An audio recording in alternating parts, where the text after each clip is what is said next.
Hey everyone, Noam here, and I am so excited. After an incredible sellout show in Chicago back in June, Unpacking Israeli History is hitting the road once again, and this time we're going to be at the 92nd Street Y in New York City on September 7th, along with a very special guest, none other than, wait for it, Dan Senor, best-selling author and host of the Call Me Back podcast. Pretty cool.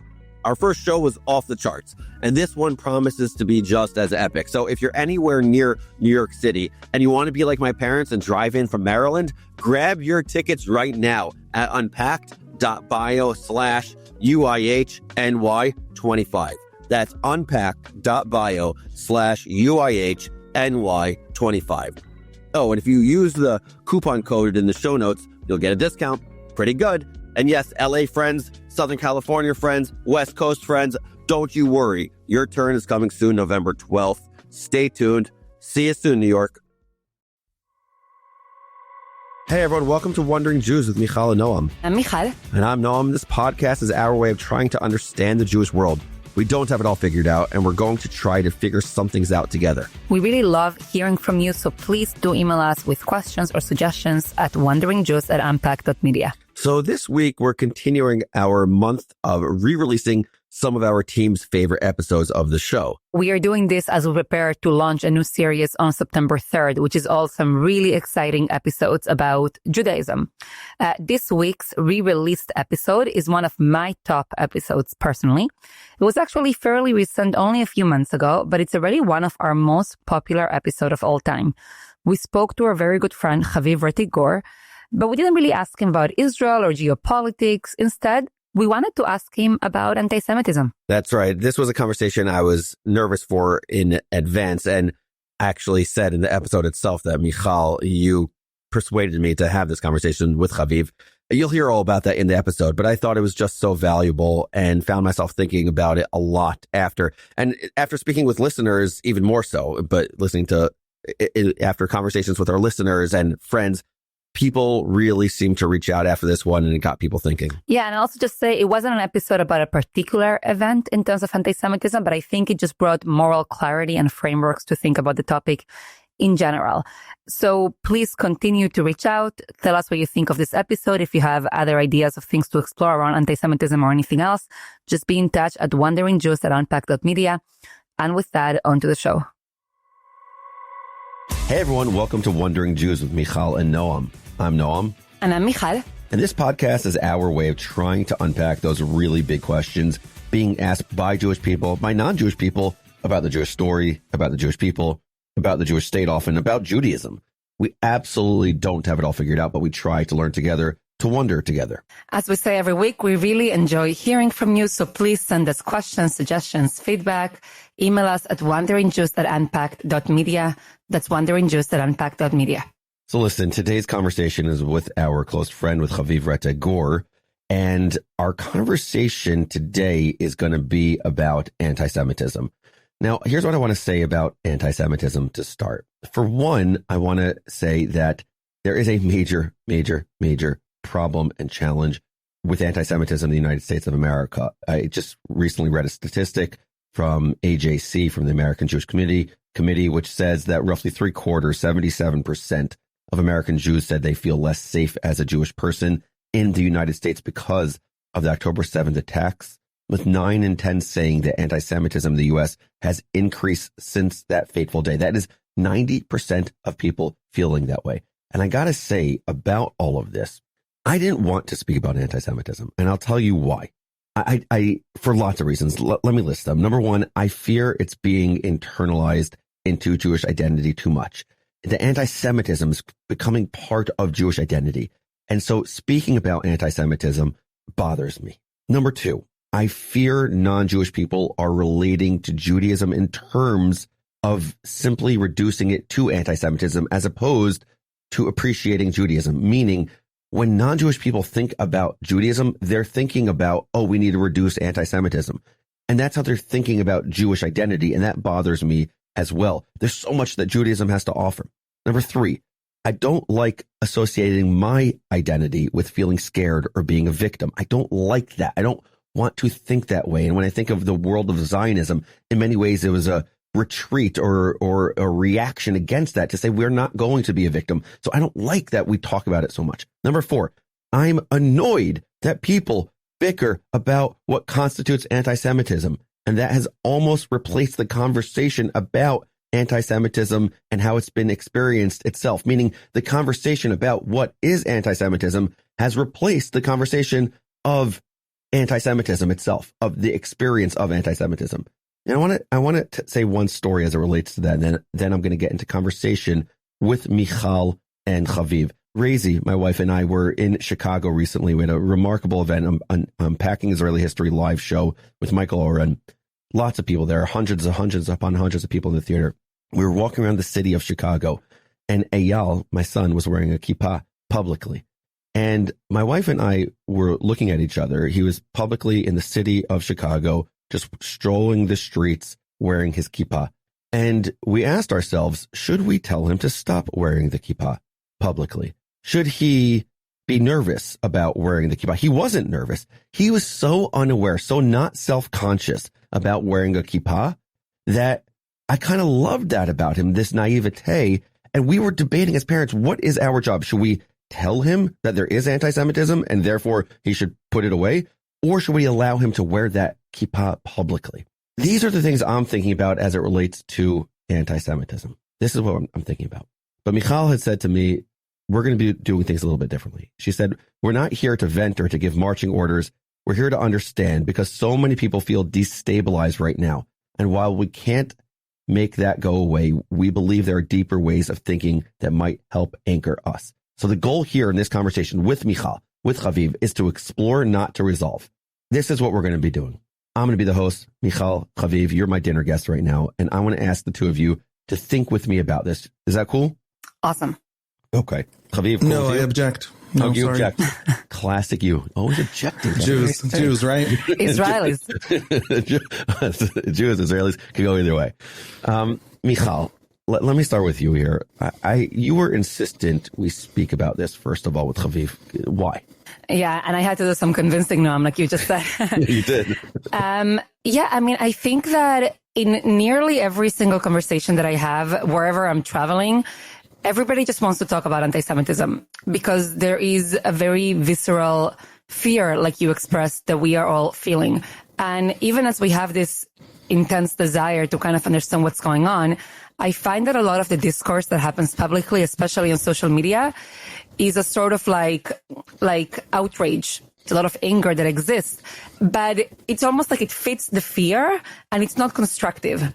So I wanted to have a conversation, and the reason that I wanted to have it with Haviv is, I don't know, Haviv, if you remember this, but shortly after October 7th, you were in New York, and we went out for coffee or lunch or something in Midtown or Times Square. My brain can go very dark. Like, I have thought about like passports from me, my kids, what we need to have, literally looked up like gold bars, like my brain goes dark, like in terms of Jewish history. And I remember sitting there with you and being like, Haviv, the world has fallen apart. Like, you know, what's happening here now? And like, I was catastrophizing very quickly, but you were like, wait a second, let's think about this. And you started sharing with me different aspects of Jewish history. And you weren't doing it in a way to be like Pollyannish and tell me there's nothing to worry about. But you were actually asking me like, let's think a little bit more thoroughly about this and let's situate things in a historical context. So I wanted us to have a conversation with you, Haviv, in which we talk to each other. And part of what I always value from you is how you bring in frameworks that give a certain historical grounding and that help us situate ourselves better in our current moment. So that's Noam why I was so insistent that we have this conversation. I appreciate that. Haviv, do you feel good about that representation and providing these frameworks? If you take even the slightest, quickest, most, shallow gander at Jewish history, yeah, this is a moment that is a little bit worrying. And yeah, this is a moment with challenges, but I think I don't remember the conversations. I remember going out to lunch. I remember we talked about a whole bunch of things affecting the modern politics in this moment and October 7 and American Jews. And, but we are the strongest Jews who have ever lived, certainly up to this moment. And I think one of the scary things about anti-Semitism for American Jews specifically, and this is unique to American Jews, and that's a wonderful thing because they have never really experienced the real thing. And the real thing in some pieces and places, not throughout, it isn't saturated America, but has come back, has come forward. And Americans just don't know why. They don't know what it is. And why would someone be an anti-Semite? That's such a silly, stupid thing to be. How could so many people fall for it? What the hell is this Tucker Carlson suddenly coming to this woke right that's anti-Semitic? How could irrational, obsessive hatred, and blaming victims for anti-Semitism itself? And what you just described, Noam, the conversation on anti-Semitism has become a conversation about whether something should be called the weaponizing of anti-Semitism by those dastardly Jews. How could that just take over everywhere suddenly? And we know how, and we know why, and there's tremendous research, and we know where anti-Semitism comes from. But for American Jews, it's a new experience.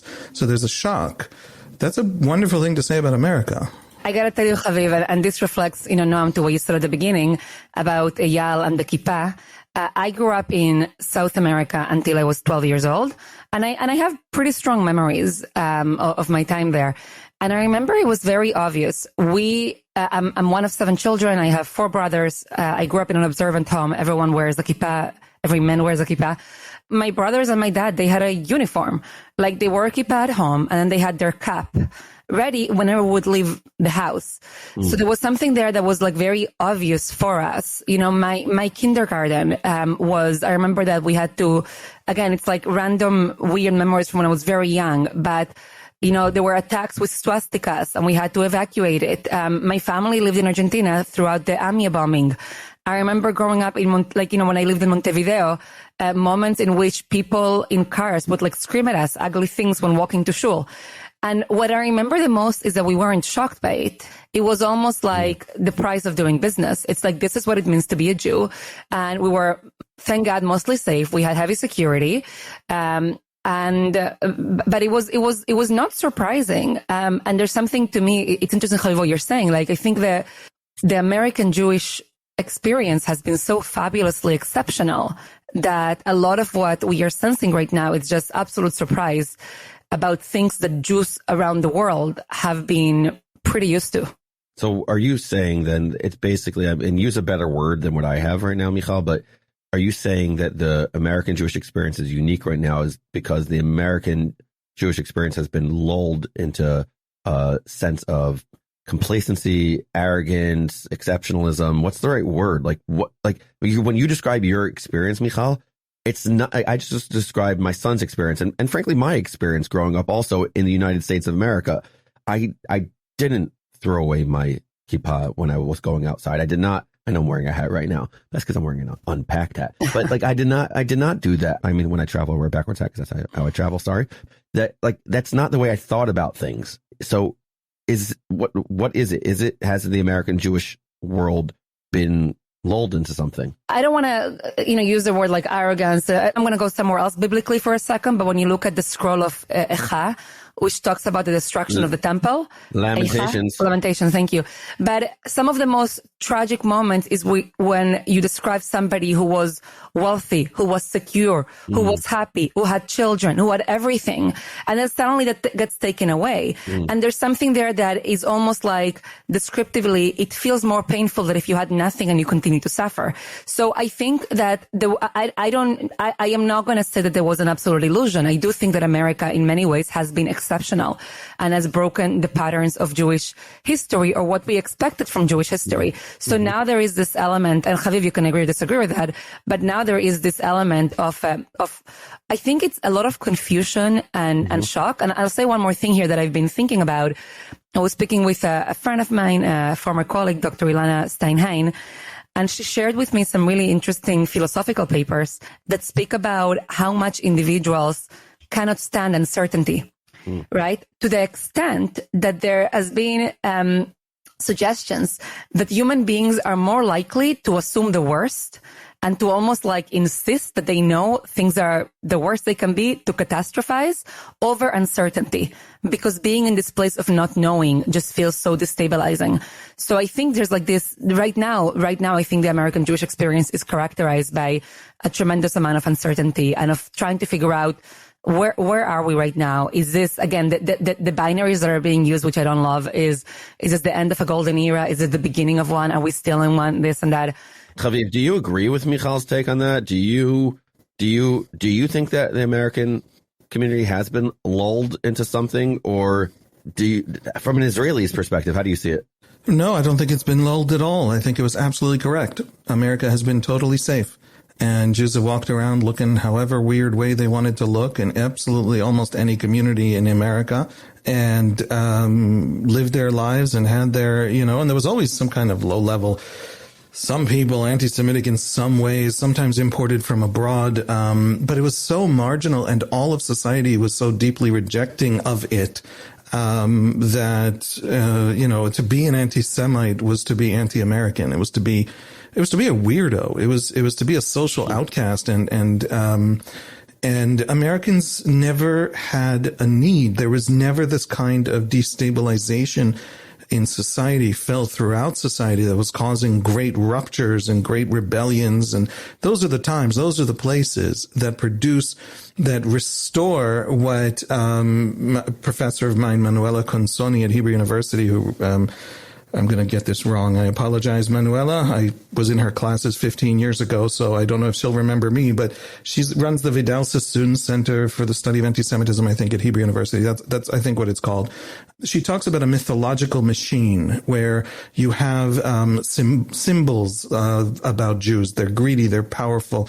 And this mythological code, this ideological code, is brought out when you need an explanation for major disruption. So societies that have very good social mobility, societies that are economically stable, they just don't produce anti-Semites. America never, ever, ever needed anti-Semitism. And by the way, when did it have anti-Semitism? 20s and 30s, when it was anti-immigrant sentiment. And it was also about Chinese immigration. It was also about Japanese immigration. It was also about Catholic immigration, Irish, Italian, Polish, etc. So what's happening now is this mythological machine now talking again, finding in a secular way, in a political way, Jews are blamed for capitalism or globalization or migration or COVID. There was a lot of anti-Jewish stuff going on around COVID. It's a sign of something deep happening to America for the first time. And if you understand that, look, a vote for Trump. It took the New York Times quite a few years after Trump's even win to seriously begin to explore why someone would vote Trump. And that's a strange thing, right? Because generally I think that the coastal elites, but also the tens of millions of Democrats in America, had a lot of trouble understanding why someone would vote Trump. And they missed this enormous destabilization and rupture that is happening in America, that is driving many, many changes. One of these rebellions is this brand new anti-Semitism that's back. So American Jews are absolutely right to have no idea what this is about, to not be able to predict it because they had never experienced it. They weren't missing it. They weren't naive. And they're right now to think that there's now something there that's new in the American experience. Let me step in from the listener's perspective, okay? I'm going to ask questions as they relate to what is anti-Semitism and but I'm going to skip ahead for a second because I'm responding to something that you both said. They weren't lulled into anything. My friends who are from the former Soviet Union or from other parts of North Africa and the Middle East, they laugh. they laugh at us. They're like, what's wrong with you? Do you really think that there's some carve out of Jewish history that is different in the United States of America? There is an ontological reality, folks, that what you just said, Haviv, that Manuela,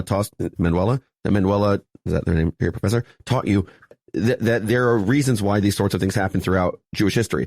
And I'm reminded of, I think it was Rabbi Yehuda Amital, the former head of the yeshiva of Har Etzion in the Gush, in the West Bank, who lamented the fact that every single time Zionist people got upset about anti-Semitism in the world and that there was anti-Semitism that drove their Zionism, he's like, do you really think that there's not going to be anti-Semitism? You thought Zionism would kibosh anti-Semitism? There will always be anti-Semitism. That's not why you need Zionism. Zionism is a value in and of itself, not related to anti-Semitism. That can't be what drives your Zionism.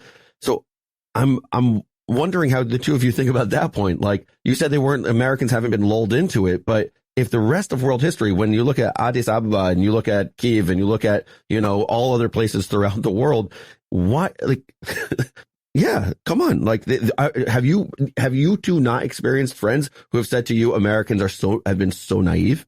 Haviv, you want to take it first, or should I go and talk about my Sephardic friends?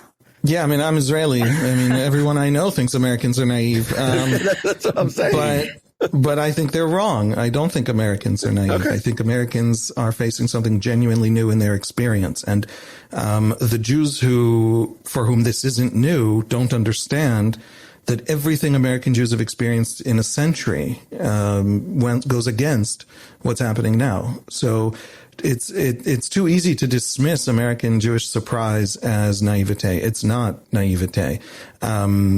But nevertheless, it is surprise, and this thing is here, and this thing is, by the way, imported, ironically, both through certain immigrant groups from the global south, we'll call it the Muslim world, where a version of European anti-Semitism actually survived, and we have polls of Muslim countries that you don't want to know about because it'll make you very sad and frustrated, where these ideas very much survived throughout the 20th century and have come in. And we have it also coming in a slightly different form through all kinds of ideological elites that have brought in a lot of the ideas of various offshoots of Marxism essentially about how all things are power structures and all things are class structures, and there are, enemies always everywhere in these structures, and all history can be explained in this simple way, and there are always enemies. Now, you don't have to think that the Jews are the enemy. You can think that the rapacious billionaire capitalist is the enemy. But some of them will land on the Jews. There are these ideological codes and these ideological reasons. I think it's worth, before talking about Americans are surprised, it's worth talking about the history of it. Like, one of the things that I think really shocks American Jews is the why. What the hell is anti-Semitism? Like, how can normative people really fall for this stuff? Like, I want you guys to define. Why is it powerful? I want you to define. But no, before we define it, could I respond to something about the naive? Yeah, please. I want to maybe just add at my dinner table, everyone's allowed to interrupt no matter what. That's how my dinner table works. I love your dinner table, Noam. Well, you've never actually invited me to the real dinner table, so I don't know how real this is. But me neither, by the way, Mijal. We're both outcasts here. It's all like. It's all far. We keep hinting. I don't know how much we have to hint. I'm a tease. I'm a tease. Terrible. That's what I am. Okay, go on. Yeah. I want to say two things. I think that we can talk about the last few years, maybe the last decade, and say that there have been many moments in which we American Jews have been almost like naive in the sense that we have been slow to catch on, right? But I believe this is new. Like, I don't believe that we can say, historians often talk about like the 1960s as the year in which American Jews negotiated what Eric Goldstein would call like a white identity, and have higher social capital. Who's Eric Goldstein? Eric Goldstein is a historian, I believe, based at Emory. He wrote the most authoritative book on Jews, race, and whiteness. And him and many other historians would often say that, Haviv described how in the 20s and 30s there was rising anti-Semitism and anti-nativism across America. And then it's almost like in the 1960s, and I'm being a little bit loose here, that American Jews' social capital begins to go up. That's when we have rising intermarriage, not because Jews suddenly wanted to marry non-Jews, but because non-Jews suddenly were open to marrying Jews. So there's a shift there. So going back to your question, Noam, two things. Number one, I agree with Haviv that we can't look backward and say, American Jews have always been naive. But I do think that the reason people are thinking about it now is that in the last 10 years or so, again, we can quibble over the exact years, but too many Jews have waited too long, have trusted too much, have given too many chances, have been too naive when they have seen too many signs from the right and the left about anti-Semitism. So I would agree with that critique of recent naivete that I think is part of this process of disillusionment. The second thing I want to say is that I think Deborah Lipstadt has a metaphor in her book about anti-Semitism that I think is really instructive here. And let me take a step back. Noam, historians are divided in the way they think about anti-Semitism. I would broadly classify them as those who believe anti-Semitism is a hatred like all other hatred. So we can talk about racism, about anti-Semitism, or about sexism. And those who say, no, there's something like unique about the way anti-Semitism functions that we have to look at it like in a very particular way. Mm-hmm. So Deborah Lipstadt, when she talks about anti-Semitism, one of the metaphors that she gives is that it's like, I hope I'm pronouncing this right, but it's like the virus of herpes. Am I saying this right? Nailed it. You nailed Thank you. You nailed the herpes reference. Thank you. Yes. Thank you. So from what I understand, what she means by this is that the virus is present in the biological organism. It's present in the body, right? But it's only when it's under great stress, like Haviv was mentioning, society is suffering, that it will have an outbreak. So that to me, I found that an important metaphor because it helps explain kind of like the way you were saying, Noam, like the presence that it has had, how resilient it's been across time and space. But it also helps explain the fact that when there isn't stress upon the organism, it almost like quiets and goes away. So I think there's something there that I find really helpful to think with about both the eternal presence, but not always the eternal manifestation. I just came up with a great new slogan to stop anti-Semitism. Want herpes? No, me neither. So stop anti-Semitism. I think you nailed it. I think that was it. That's it. We're done here. Like, we're gonna end it. Just like, you don't want herpes, you don't want anti-Semitism. You should have it as a T-shirt in your airport, You know. That's a great outcome of this conversation. That's it. We're done, right? We're all set. Okay, but beyond the conversation about herpes and anti-Semitism, I want you to talk to me like a 10-year-old. I find when we talk about what anti-Semitism is, this is part of the problem. What constitutes anti-Semitism? Just go to the conferences and a big scholar gets up and they say, I'm going to define for you what anti-Semitism is. And people start like taking notes. And they're like, oh, here's what anti-Semitism is. I now know what it is. And I look at that and I'm like, wait, that's the problem. That's part of we have to like struggle with coming up with a definition. So could you speak to me like I'm talking to my 9-year-old daughter right now, speaking to Liana? Hey, here's what anti-Semitism is. And is it a unique form of hatred? Well, Mijal just gave us the two different schools of thought within the historical world, within the historians' worlds. What is anti-Semitism? Could you just give me a way to just conceptualize it and help me understand it? Go for it. Sure. On one leg, as the Talmud says.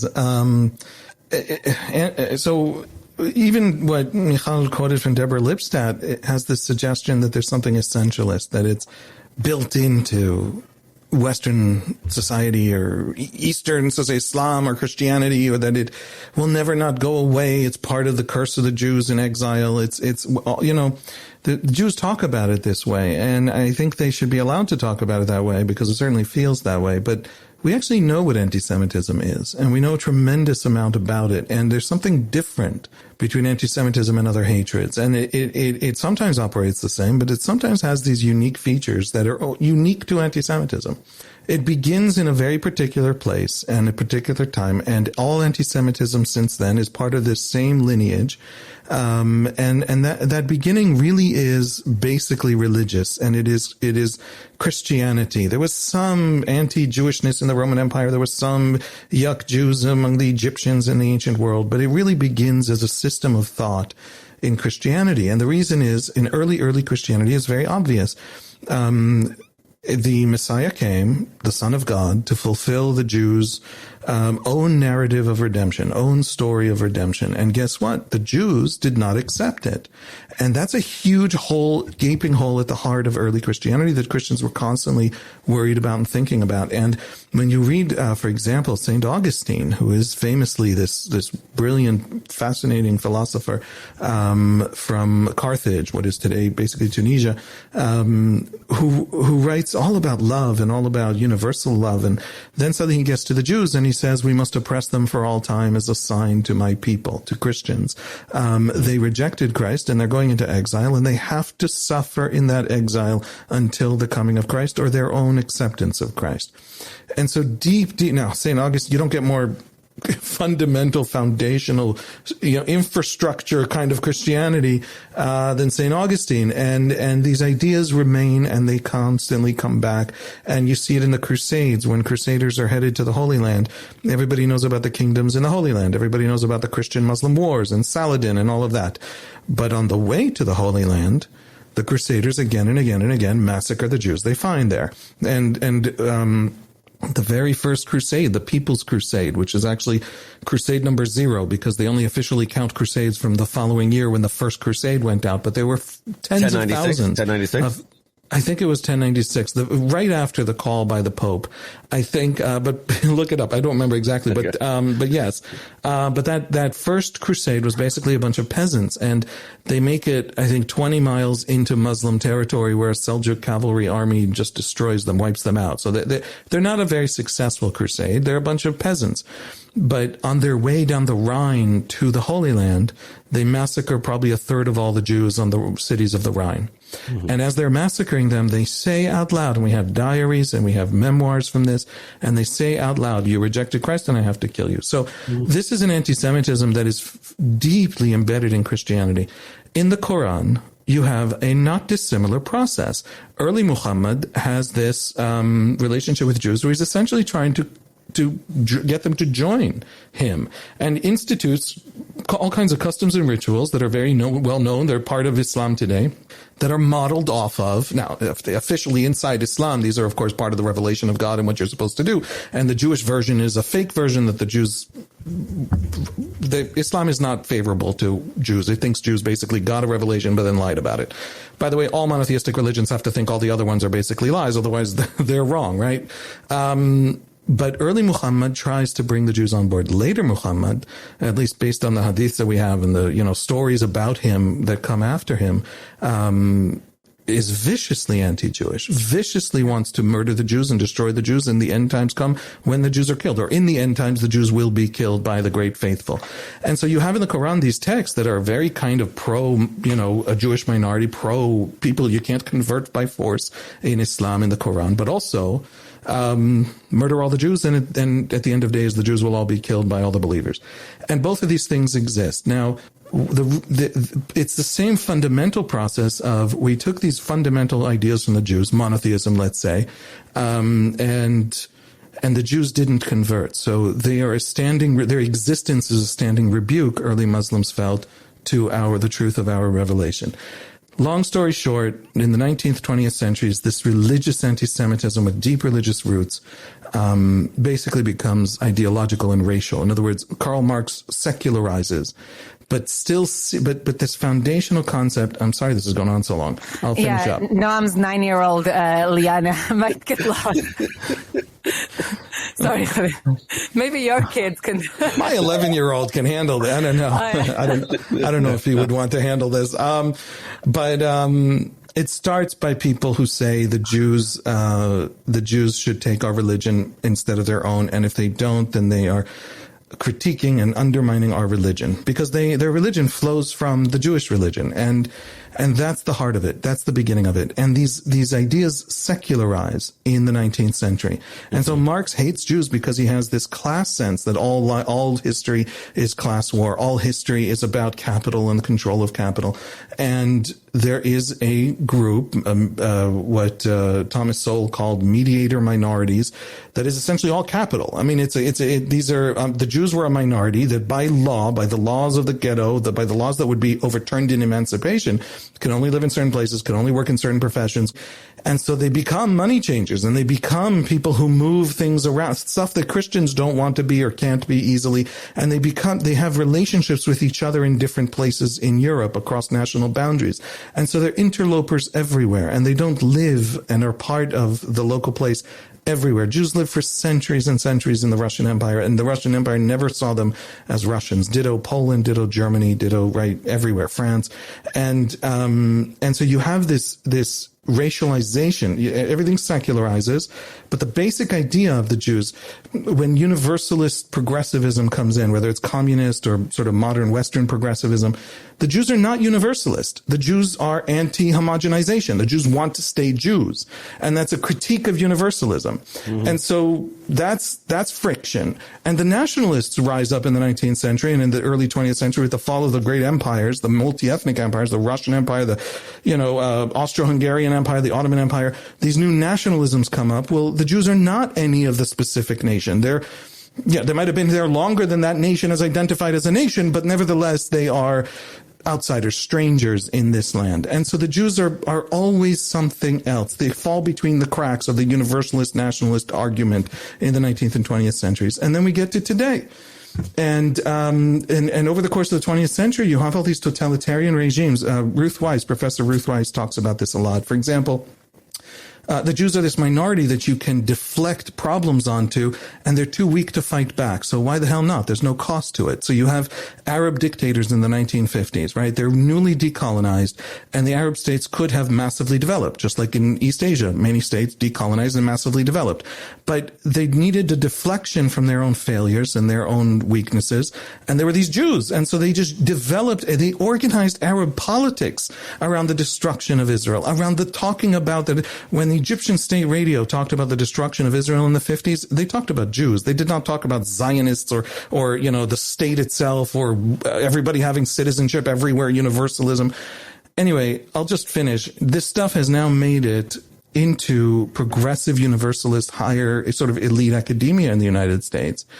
And a lot of these basic models are there. The idea that Israel oppresses Palestinians, for example, through military rule in the West Bank is an entirely legitimate conversation, and there's a real problem, and it is kosher and not ever in any way anti-Semitic to come to Jews and say, hey, let's talk about Israel and the problems and the injustices.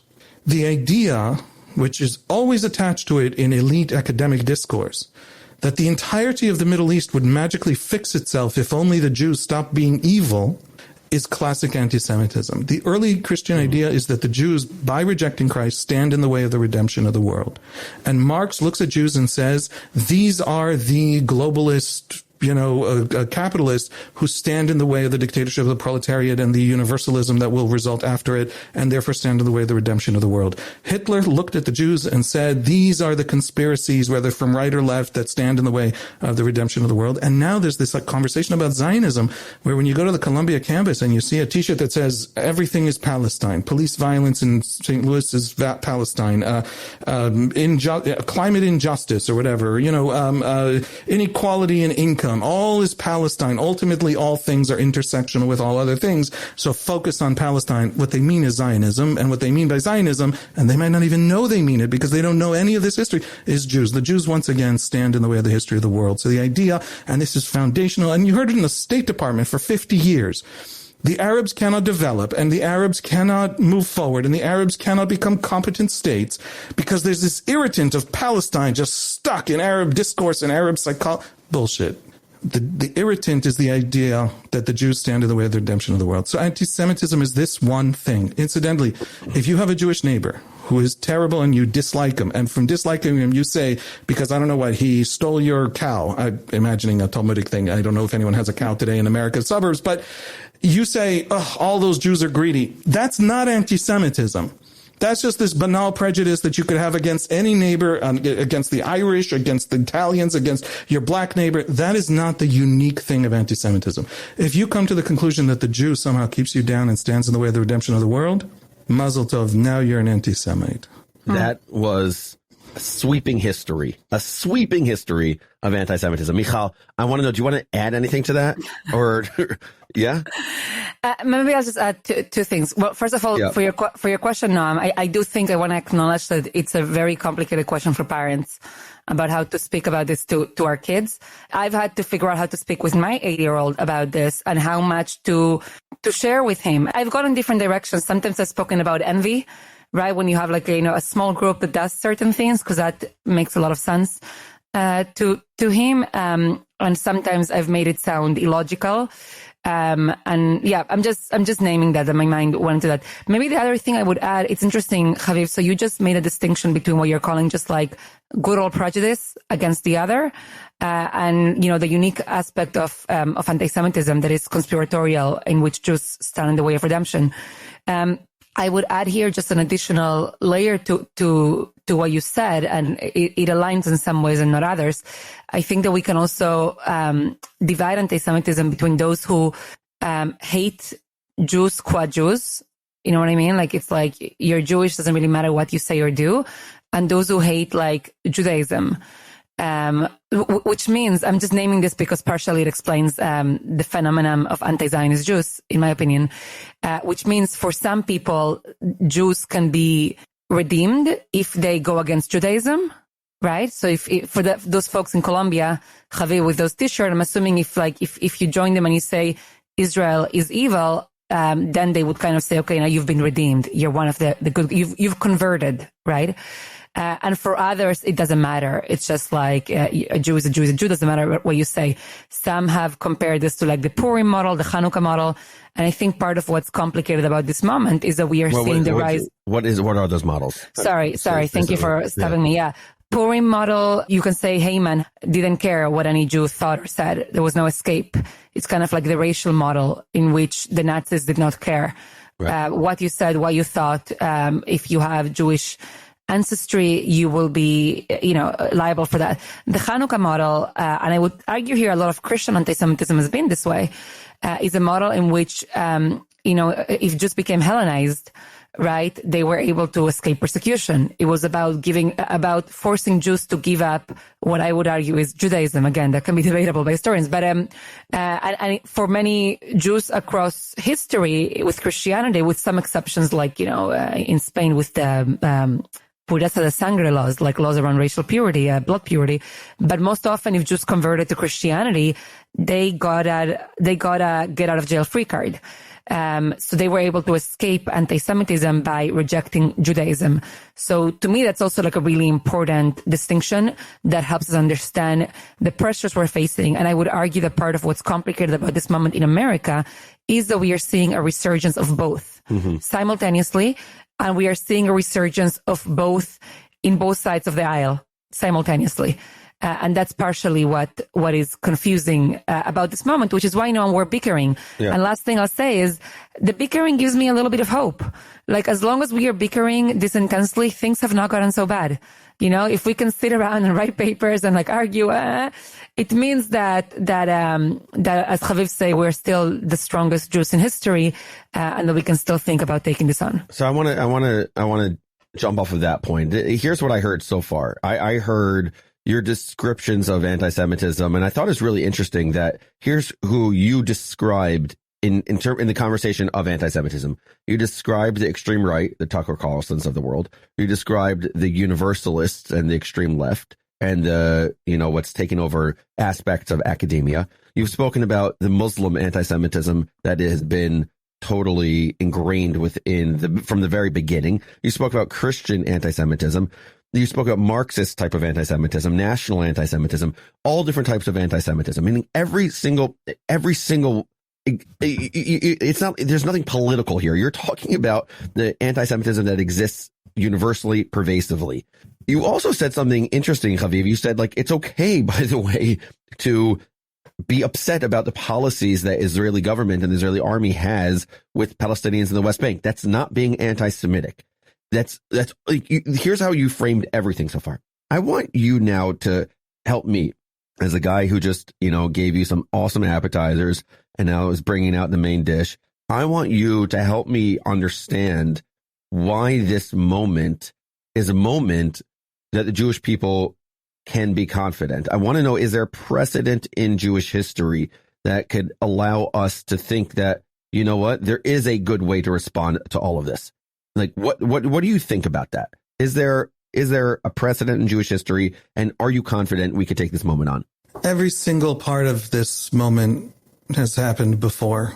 all of it except for one part. The Jews who oppose the Jews who turn on the Jews who take the anti-Semitic argument and turn on. Let me rephrase that.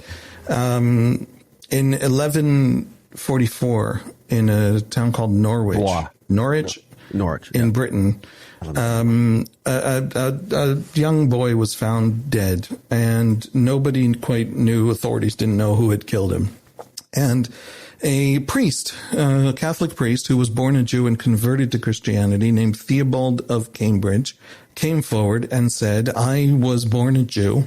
I want to tell you that the Jews conspire every year to kill a Christian boy for their ceremonies, and William died through this. The Jews draw lots in France every year to do it, and the local authorities didn't believe him because everybody knew the Jews. They were sitting around, everybody could see them. That sounds a little crazy, but the story spread, and it spread like wildfire, and over the next few centuries, Jews would be massacred more or less routinely because of this blood libel that the Jews conspire each year to kill Christian children. And it changed a little bit to put their blood in matzot to, it was many children and sometimes one children, but the idea was born with a Jew. And it was born with a specific kind of Jew desperate to escape. What people don't understand about the ideology of Zionism, of anti-Semitism, and I want to get to Zionism as a response, the ideology of anti-Semitism is that it is powerful and it is psychologically intense, and living under it is exhausting. And so you have now a turn of this anti-Semitic idea to Zionism. This happened in the Muslim world very early on. The Jews and Zionism are the source of all failure in the Muslim world, and in the Arab world especially. And this isn't all Muslims. This isn't maybe even most Muslims, but we have data on this. I mean, when you ask about global conspiracies run by the Jews and you poll that question in Algeria, you will get more than 90% agreeing that there's global conspiracies by Jews to keep the Arabs down and to control the world. And that's true throughout so many parts of the Muslim world, even the parts of the Muslim world that have no Jews in them. And so this idea that there's the Jews stand in the way of our redemption and the Jews who experience it can't live under it. Herzl was so bothered by this intensive rising anti-Semitism in Vienna, the election of a mayor on an anti-Semitic platform. Get rid of the Jews of Vienna was his platform in 1896, I think. Yeah, Karl Lueger. Herzl early on said, look, guys, there's a solution to anti-Semitism. What if we all just convert? He literally said, what if all the Jews walk into the public square of Vienna and en masse convert to Catholicism? And he went to Zionism when he realized even that won't work. The Inquisition in Spain was not against Jews. It was against converts to Catholicism who we can't really trust because we all know that Jews are secretly, right? The Inquisition was about checking conversos and seeing if they're actually really truly Christian or secretly still Jewish in their homes. And so there is no thing the Jews can do, the Zionists argue, to escape it. And therefore the only escape from being this cartoon character in the morality play running around in the anti-Semite's head is to go away and be our own thing in our own place. That essentially is the Zionist argument. Now, all other Jews in the Eastern Hemisphere are dead, right? The Hebrew-speaking Zionists of Israel, the last living Jews in the Eastern Hemisphere.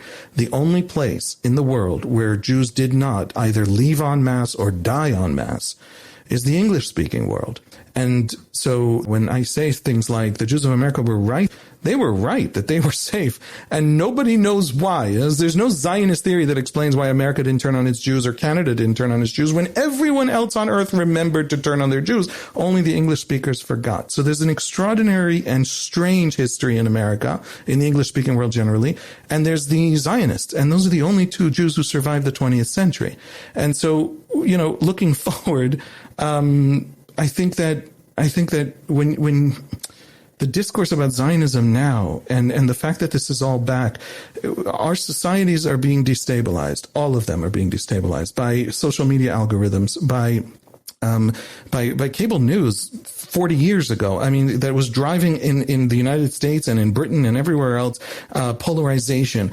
By an economic world nobody understands anymore because everything has become digital. Value doesn't make any sense. What does Google produce that it's worth hundreds of billions? Or, you know what I mean? Like, it's, this whole world has seemed to have gotten out of the hands of people. This is, by the way, probably going to get worse with AI. Once AI drives policy and people can't even point to the person who's doing a policy they don't like, people will feel even less agency and they'll go more conspiratorial. Is this the hopeful part? Is that the hopeful part, what you just said? No, wait. So, I mean, what's driving the anti-Semitic spread now of these old ideas that really Americans never were interested in? And the answer is that you have engagement algorithms on social media that favor extreme content. The more extreme, the better. You have anonymity on social media that makes socially unacceptable things perfectly easily, decentralized and distributed. You have virality that decontextualizes a critique of Israel into just a critique of child murdering. How many people say Israel child murders? Not people who didn't give a flying about Yemen, the Yemeni war starving 85,000 children to death 6 years ago. They talk constantly on the internet, repeat as a refrain about the child murdering. Haviv, can I ask something now? Because I want to kind of like come down on something that Noam asked, because I was actually moved in a beautiful way. One of your first statements in our conversation was to say, we are still the strongest Jews in history and we are going to take this on, or we can't take this on. And I have like my own kind of like feelings around this, many of them inspired by religious perspectives. But I'm curious for you, when you say we are the strongest Jews in history and we can't take this on, what informs you saying this? Are you drawing from historical precedents in which Jews have taken this on? Are you what are the theories or sense of knowledge that draw you? The first step is to say, this is real. And your anxiety and your fear is not stupid and not shallow and not, just Jewish reaction to, classically Jewish reaction because you haven't gotten with the program. And if you were a young person, you'd understand. The first thing is to say what is now happening, the virality of this anti-Semitism, because it's ideological code and not an argument. It's not producing any text. All it's producing is memes, and the memes are flooding our lives everywhere.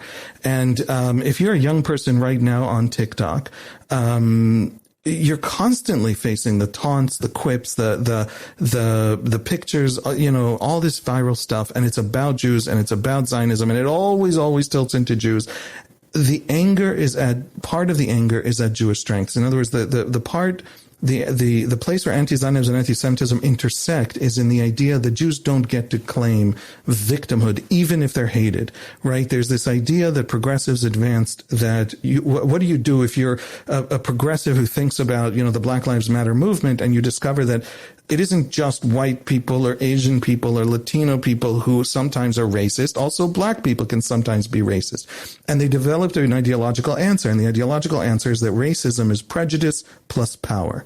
In other words, you're not a racist if you don't have the power to execute it. Racism becomes something real and dangerous and ideological only if it's embedded in the power structure. And so if you want to take away the power of the Jewish claim to victimhood as these ideas advance now in the elites, you just say the Jews are powerful. Now, how do we know they're powerful?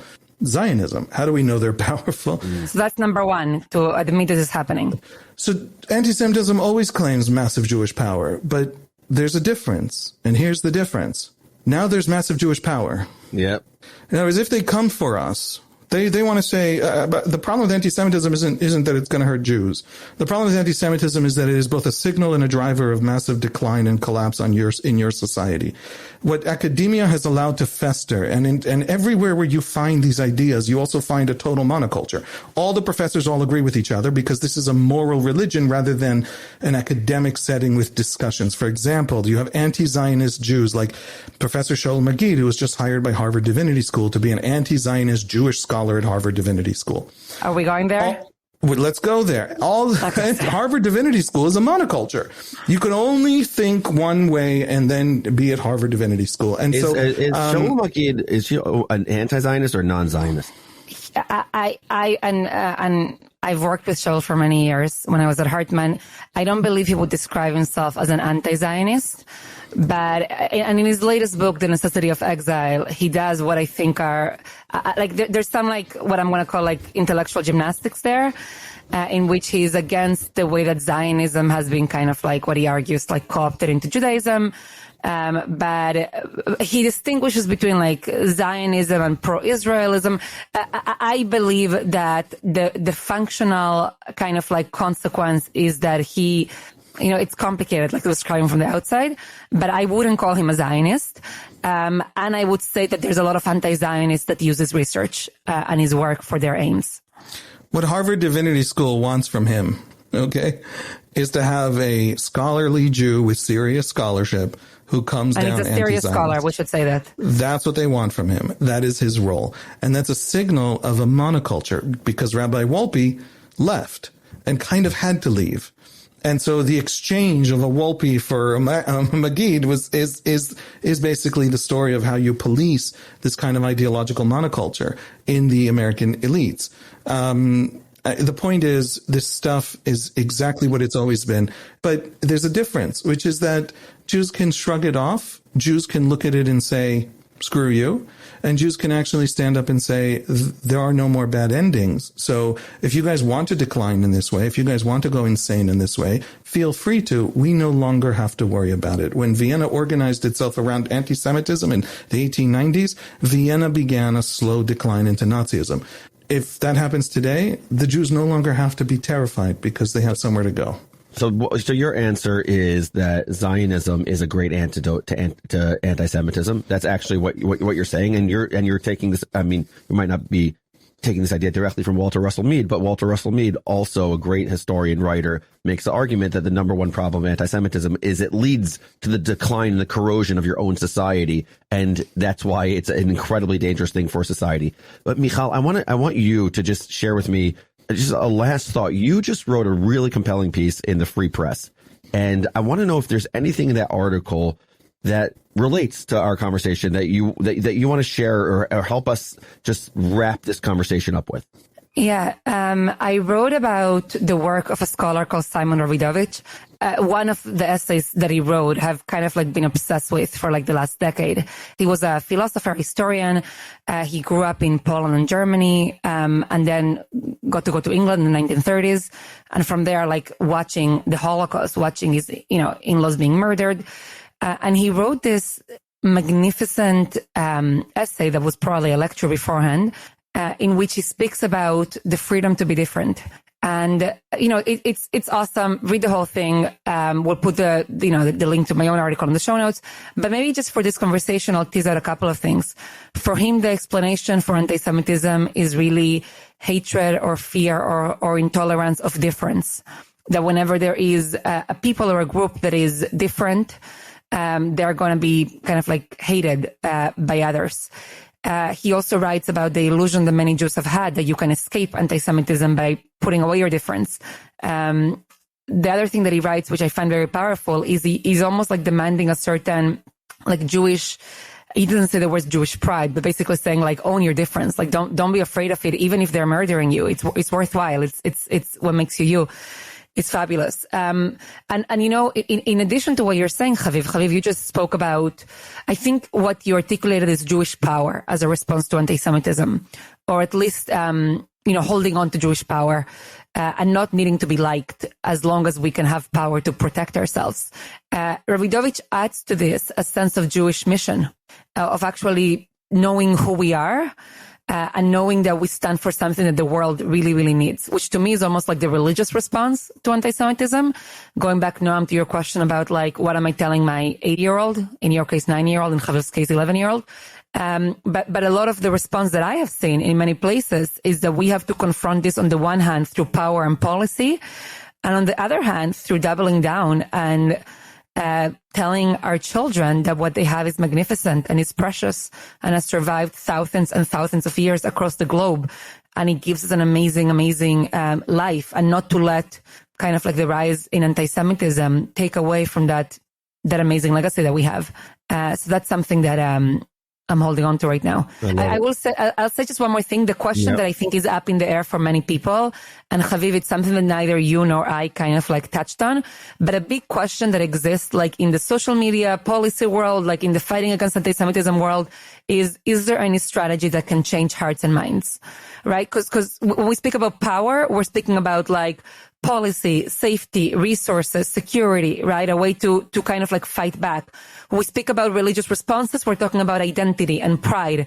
A big question that is debated right now is between those, let's say, like Robert Kraft, who invested millions and millions of dollars on different ads. But let's not focus on the ads, just like the logic underneath it, which says, if we just told our story better, if we just had the right programming, we can change hearts and minds.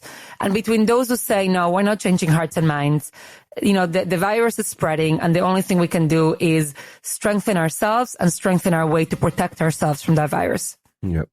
Well, we just have to. Go, Haviv. I want to just say one last thing on Shalom Magid, because I think this is the clarifying point, which is about elite anti-Semitism, and how these ideas of the Jews standing in the way of redemption get into these spaces that theoretically shouldn't be susceptible to them. I will allow him to respond, of course, and share his response if I'm mistaken on social media or whatever. But my understanding of his argument, he calls it counter-Zionism, I think, not anti-Zionism. Basically, he argues that Israel should have been created because it was a necessary response because there was this massive persecution and all the Jews were dying, right? Now, to me, that's it. We're done. The debate about Zionism is over. He's a Zionist. He just said it. But then he says, but Zionist ideology or Zionist ideas evolved into a very repressive and illiberal and unequal Israel. Now, why isn't that just a liberal Zionist who says we need Zionism, but Israel has problems that we have to fix, including serious problems we disagree with in Israeli society? And the answer, of course, is how shall I put this? I really apologize for being flippant, but it is. He's a liberal Zionist, but he can't say he's a liberal Zionist because in his social circles, that's not okay. And so he then has this massive Jewish concept of, exile and exilism and diasporicism and how Judaism was really born in a deep sense in exile and all this stuff. And it's all fascinating. It's all interesting. It's all kind of cool to learn. But this is someone who gets the point. Like when I come in and I say, you can't be an anti-Zionist. All the other Jews are dead. And he knows that. And then yet he still needs to find a way. There's counter-Zionism versus anti, right? He still needs to find a way to fit in. That's the story of the entirety of the Jewish elites of Europe right up until the Holocaust. American Jews are actually peasants, the great-grandchildren of peasants who fled because all the Jewish elites stayed in Europe through all the collapse into anti-Semitism. And so elites have a much harder time seeing this because they're much more invested in social capital that elitism gives. And so they're kind of stuck there. So my reading of Jewish anti-Zionist intellectuals in America today and the young activists who follow them is exactly that, is that old story of, and I hope America never goes so anti-Semitic that they'll be proven mistaken, because that's what happened to Europe. But here's the point about Zionism. The hatred of Jews used to be functionally because they were weak. They were really useful. Ruth Weiss talks about this. You could turn on them and there'd be no cost. They couldn't do anything to you in response. The hatred of Jews today, especially the hatred of Zionism, is no longer serves that function because, for example, in the Arab world, hatred of Israel and hatred of Zionism, the Jews suddenly hit back hard. In other words, it began as this excuse for our problems and mistakes, and we dump it all on the Jews, and we say that as soon as we destroy the Jews, everything will be fixed in the Middle East.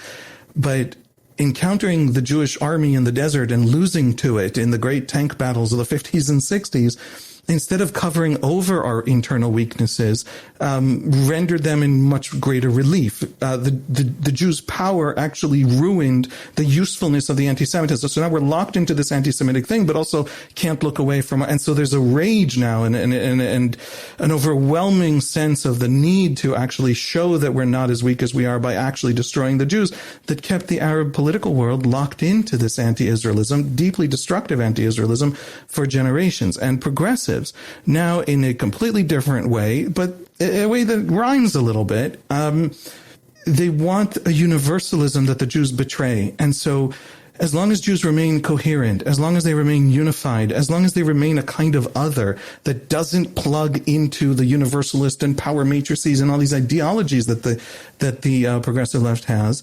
they will continue to defy, and the social ostracism that they're trying to deploy, especially against young Jews on college campuses, won't work for all of them. And so there'll always be this thing that they can't. And so the Jews are powerful today. American Jews are the largest, most organized, most wealthy, most influential diaspora community there's ever been. And they live in an America that still profoundly and almost entirely welcomes them. And not just welcomes them, feels they're part and parcel of America's own self. And so the anti-Semitism in the Arab world, that version of it, encountered Jews who do not get rolled over anymore, don't get massacred on the way to the Holy Land. They will fight, and they will fight hard, and they will fight better than you. And your very weaknesses that drive your anti-Semitism are why the Jews will also win. And the anti-Semitism of that elite kind that existed in Europe and has been imported by some American elites is encountering also, I think, Jewish communities that are waking up in a massive way. You have double-digit percentages, different polls show it in different ways, of Jewish college students going back to Jewish institutions on campus that they were never going to go to. 30% of American Jews, something like that, say they became October 8 Jews. They became Jews who came back to a sense of Jewish community and looking for Jewish institutions and communities. So anti-Semitism has gone all wrong. Zionism hacked history, and anti-Semitism now makes Jews stronger instead of weaker. And that's I think, the fundamental thing to know about this moment. Mijal, you're someone who's worked closely with Professor Shaul Nagid. I don't know him personally. I want to know a very quick take from you on this. Yeah, I'll just say it's awkward because I think I don't like talking about people who are not kind of like here to respond. And Shaul, I worked with him for nearly a decade. He was very generous with me, a mentor in many ways. And he's somebody whose scholarship I have learned a lot from. And he's a very generous person. And I've never had, he loves being a Jew and Judaism, and has a certain sense of Ahavat Israel that love of Israel, love of the Jewish people. A lot of people in the anti-Zionist camp don't have. And I don't, Haviv, I think that his work in Meir Kahane shows that he's not a liberal Zionist. He believes that Zionism is almost like poisoned from its inception. They would always end in Meir Kahane. It's almost like he rejects the possibility of I think you're saying that he's saying that, but doesn't actually mean it. But I do believe he's a true believer in that way, even as I am. And I'm saying all this not to defend his appointment. I actually think that what Harvard did, and I'm annoyed at Harvard here and angry at Harvard, is awful. A campus that has been, very legitimately and plausibly shown to have allowed for anti-Semitism to fester and anti-Zionism to fester, to make such a prominent hire of somebody that Zionist students are not going to him, right, to speak with. And part of what just drives me nuts is that if you look at any other kind of minority group, whether religious or ethnic, a university would never have done that. They would never appoint a prominent, scholar of Hispanic, of Latin American studies when there was an uptick in anti-Hispanic hatred, who himself kind of derides that sense and says, no, it's not really a big deal, and blames Hispanic Jews for whatever, Hispanic Americans, for whatever. Sorry, that metaphor got tricky. So I just want to name that, and I think it's a terrible thing what Harvard did. You think it sounds like you're almost saying it's a little cheeky of them. It's a little cheeky, or no? I don't know if it's cheeky. I think it's perverse. I think it's awful. I think it shows they don't care. It's a message to the Jews that they don't get to be victims. Yeah. Say what you said again? I didn't hear. Say it again.